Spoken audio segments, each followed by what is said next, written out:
Hi welcome back to I kitchen. ഇത് south ഇന്ത്യയിൽ പ്രത്യേകിച്ചും തമിഴ്നാട്ടിൽ കോമൺ ആയിട്ട് ഉപയോഗിക്കുന്ന മാപ്പിള സാമ്പാർ റൈസാണ്. നമുക്ക് ഈ റൈസ് യൂസ് ചെയ്തിട്ട് ഇന്ന് കഞ്ഞി ഉണ്ടാക്കാം.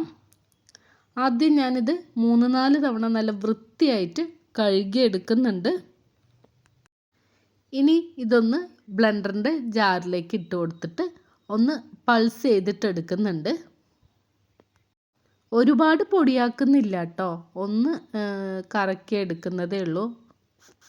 ഇതുപോലെ ചെയ്യുമ്പോൾ പെട്ടെന്ന് വെന്ത് കിട്ടുകയും ചെയ്യും, അതുപോലെ തന്നെ കഴിക്കാനും പൊടിയരി കഞ്ഞി കഴിക്കുന്ന ആ ഒരു ഫീല് കിട്ടുകയും ചെയ്യും. നല്ല സോഫ്റ്റായിട്ട് കിട്ടും നമ്മുടെ റൈസ് ഇതുപോലെ ചെയ്യുമ്പോൾ. ഇപ്പോൾ കാണാൻ പറ്റുന്നുണ്ടാവും, ഞാൻ നന്നായിട്ട് പൊടിച്ചിട്ടില്ല, അത് ഇതുപോലെ ആക്കി എടുത്തിട്ടേ ഉള്ളൂ. ഇനി ഞാനിതൊരു ബൗളിലേക്ക് ഇട്ട് കൊടുക്കുന്നുണ്ട്. 2 തവണയായിട്ട് ഞാനിതൊന്ന് അടിച്ചെടുക്കുന്നുണ്ട്. ബ്ലെൻഡറിൻ്റെ ജാറിലോട്ട് നല്ല വെള്ളം ഒഴിച്ചൊന്ന് ജാറ് കഴുകിയിട്ട് ആ വെള്ളം ചേർത്ത് കൊടുക്കുന്നുണ്ട് കേട്ടോ. ഇനി സോക്ക് ചെയ്യാനുള്ള വെള്ളവും കൂടെ ഒഴിച്ച് കൊടുക്കുന്നുണ്ട്. ഇനി ഇത് 12 മണിക്കൂർ ഒന്ന് സോക്ക് ചെയ്യാനായിട്ട് വെക്കാം. 12 എന്നുള്ളത് 14-15 മണിക്കൂർ ആയാലും കുഴപ്പമില്ല കേട്ടോ. നന്നായിട്ട് കുതിർന്നാലാണ് നമ്മുടെ അരി നല്ല സോഫ്റ്റായിട്ട് വെന്ത് കിട്ടുകയുള്ളൂ. ഞാനിതിപ്പോൾ രാത്രി കുതിർത്തിയിട്ട് രാവിലെയാണ് കേട്ടോ കഞ്ഞി വെക്കുന്നത്. അപ്പോൾ അതാ റൈസ് നന്നായിട്ട് കുതിർന്ന് കിട്ടിയിട്ടുണ്ട്. നമ്മൾ ആദ്യം തന്നെ വൃത്തിയായിട്ട് കഴുകിയിട്ടാണ് ഇത് സോക്ക് ചെയ്യാൻ വെച്ചത്. അതുകൊണ്ട് തന്നെ ഈ വെള്ളം കളയാതെ നമുക്കിതൊന്ന് വേവിച്ചെടുക്കാം. വെള്ളത്തോടു കൂടെ ഞാൻ പ്രഷർ പാനിലോട്ട് ഒഴിച്ചു കൊടുത്തിട്ടുണ്ട്. 2 ചെറിയ വെളുത്തുള്ളി അരിഞ്ഞതും 4 ചെറിയുള്ളി അരിഞ്ഞതും കൂടെ ചേർത്ത് കൊടുത്തിട്ടുണ്ട്. 1/4 ടീസ്പൂൺ ജീരകവും കൂടെ ചേർത്ത് കൊടുക്കുന്നുണ്ട് കേട്ടോ.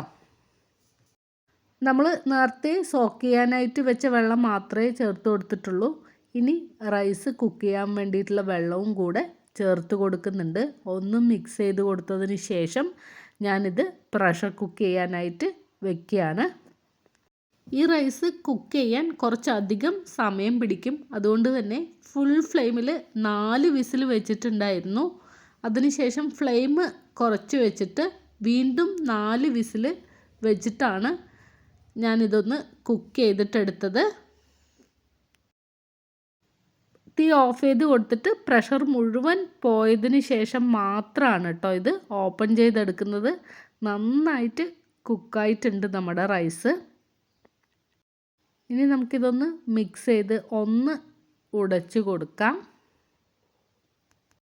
ചെറിയ കുട്ടികൾക്കും അതുപോലെ തന്നെ വയസ്സായവർക്കും വേണ്ടി ഉണ്ടാക്കുകയാണെങ്കിൽ റൈസ് ഒന്നുകൂടെ ഒന്ന് പൊടിച്ചിട്ട് ഉണ്ടാക്കുന്നതാണ് കേട്ടോ നല്ലത്. ഇപ്പം ഞങ്ങൾക്ക് ഇതുപോലെ ഉണ്ടാക്കുന്നതാണ് ഇഷ്ടം.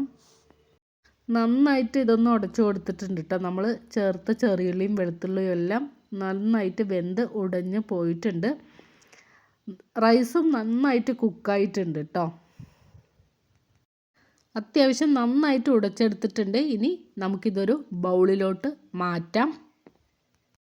റൈസ് കുക്ക് ചെയ്യുമ്പോൾ ഉപ്പ് ചേർത്ത് കൊടുത്തിട്ടില്ല. അതുകൊണ്ട് തന്നെ ഈ സമയത്ത് നമുക്ക് ആവശ്യമായിട്ടുള്ള ഉപ്പ് ചേർത്ത് കൊടുക്കാം.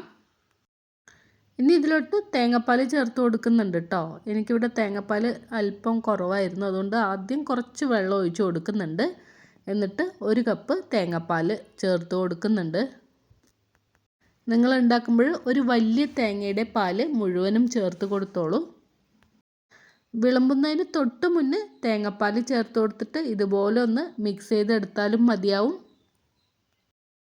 ഒരുപാട് ഔഷധ ഗുണമുള്ള റൈസാണ് കേട്ടോ മാപ്പിള സാമ്പാർ റൈസ്. കുട്ടികൾക്കും മുതിർന്നവർക്കും അതുപോലെ തന്നെ ഡയബറ്റിക് പേഷ്യൻസിനും എല്ലാം ഉപയോഗിക്കാവുന്നതാണ്.